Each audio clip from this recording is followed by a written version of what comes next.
evening from New York. A new poll, even from the right-tilting Rasmussen, reports now showing not only that Americans overwhelmingly want a public option, but that support for health care reform collapses without one.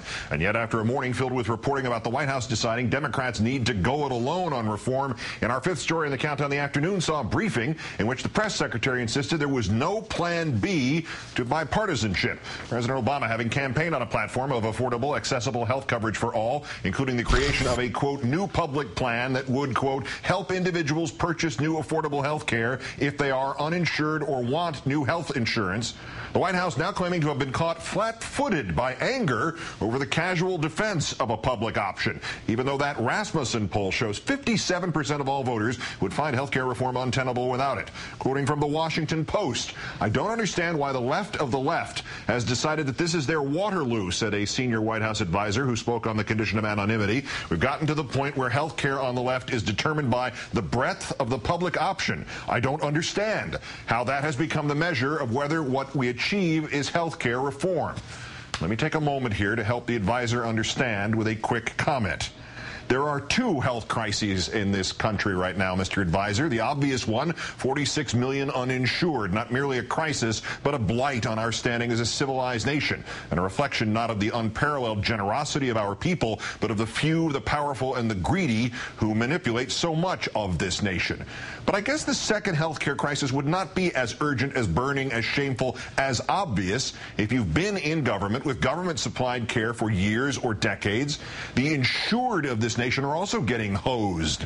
Premiums jump annually or even more often. Deductibles continue to rise. Reimbursements continue to drop. The insurance companies steer you to the doctors with whom they have deals. Many of the best doctors won't take insurance of any kind anymore. Rationing exists today. Rationing decided by influence and cash. And the Senate Finance Committee is currently considering another kind of reform that would let the insurance companies rape their customers at nearly twice the current percentage. This is not Waterloo, Mr. Advisor, closer to Armageddon. Get your head out of the district and back into the country, where, as a wiser fellow just said the other day from the presidential seal, we are being held hostage by the insurance companies.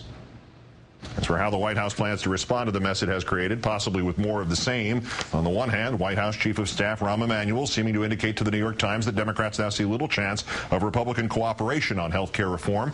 On the other, White House Press Secretary Gibbs still insisting in today's briefing that bipartisanship is the only way forward, that there is no plan B. We are focused on a process that continues in the Senate with both parties. The President again met with Senator Baucus on Friday in Montana, and they discussed the progress that was being made among Democrats and Republicans on the Finance Committee. That's our focus. No plan B. As we've mentioned on this news hour before, the very definition of insanity is doing the same thing over and over again, but expecting different results. Speaking of which, fresh town hall insanity. That one healthcare giant is no longer even bothering to pretend is AstroTurf. United Health Group now directly urging its employees to attend anti-reform rallies, mass mailing a letter and setting up a hotline to direct its own callers, its own people to local events. Quoting from the letter, "It is critical that we as leaders in the healthcare industry are communicating with our members of Congress to ensure that they understand our story and views." Isn't that what lobbyists and truckloads worth of campaign donations and bribes are for?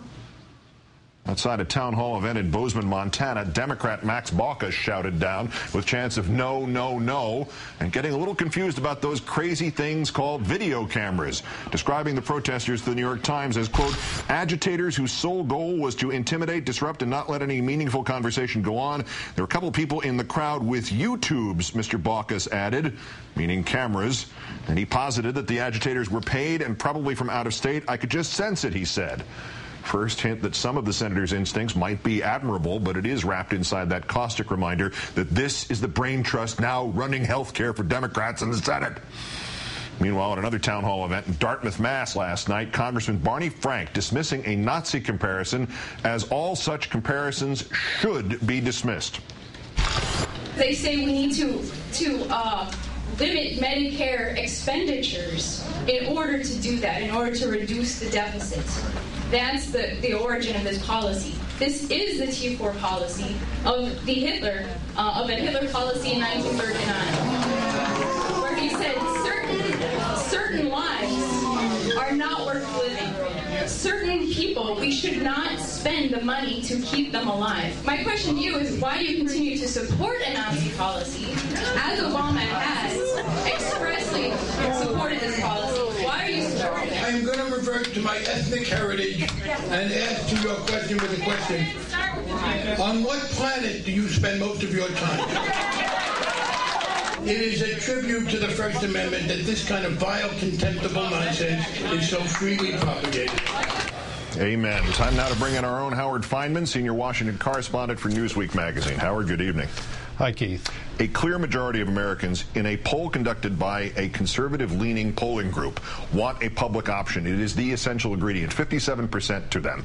Mr. Obama campaigned on such a plan, the White House having nearly burned its hands to cinders playing with the fire of not doing it. Did they wake up and smell the coffee today, to say nothing of the cinders? It's hard to know. It's hard to know, Keith. I think that Barack Obama and his people may have taken the wrong lesson from the failure of Hillary Clinton and Bill Clinton's health care plan all those years ago. It wasn't that the Clinton plan was devised in private inside the White House so much, is that it was mind-bogglingly complex. What the White House has done is allow the Congress to control this process up to this point, Keith. And that's been a terrible mistake, because even a popular president especially needs to come in with a clear, sharp agenda and basically beat the Congress in the United States over the head with it, even if it's your own party, especially if it's your own party. Ronald Reagan did that in the early 80s with his tax cuts. That's the model that Barack Obama should have pursued here, because you're taking on 1/7 of the economy. You're taking on huge industries, as your introductory remarks talked about. You know, you've got big insurance companies, you've got tons of big interests here who don't want to change. He needed to attack the Hill with a specific, detailed plan rather than passively sit back and let not only the Hill but his own advisors, Keith, inside the White House tell him, Mr. President, it's just too tough. Barack Obama did not have a lot of legislative experience, or for that matter, Washington experience. He compensated for it by hiring a lot of Washington insiders, including Rahm Emanuel, a brilliant guy, who probably, I think, told the president, you know, it may be too heavy a lift, sir. Let's go for something else. That may turn out to have been a big mistake. All right, so what is going on right now? Because we had indicators in both directions. Mr. Emanuel saying the White House and the Democrats are prepared to go it alone. Mr. Gibbs at the news conference this afternoon saying there's no plan B on bipartisanship. Which is it? Well, I think it's the former. I think increasingly the White House and the leaders on the Hill are looking at a Democrats-only option. Of course, the ironic problem with that is, in part because the president hasn't pushed it hard enough, there might be a Democrats-only option without the most popular feature to Democrats in it, namely the public option. Because if they go it alone, they're going to have to use this procedure in the Senate called reconciliation. My understanding is you can't put the public option in a reconciliation bill for arcane legislative reasons. So they may end up with the worst of both worlds here. The cynical among us might suggest that this, to some degree, was the strategy all along, after at least the right-wing rage against Obama was funneled into the health care debate, which it has little to do with, that you counterbalance it by letting left-wing rage about abandoning the public option boil up the way it has. Was this political jiu-jitsu? Did it work? And if so, what's the practical means by which it worked?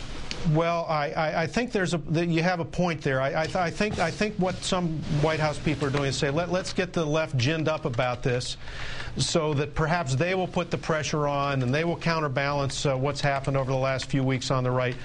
But it takes the president to do that, and if he really wants the public option, he had to have focused on it from the beginning. I know you showed at the beginning of the segment that he campaigned on it during the campaign. Yes, it was in the literature of the campaign, but it wasn't something he dwelled on and focused on like a laser beam, either in the campaign or now. So even if the bloggers on the left really push it, that's not going to do anything on the Hill without the president himself trying to hold his own party members' feet to the fire, and he isn't doing that. Howard Fineman of MSNBC and Newsweek, great thanks for the perspective, especially on this auspicious occasion in the history of this event. Thank you, sir. Thank you.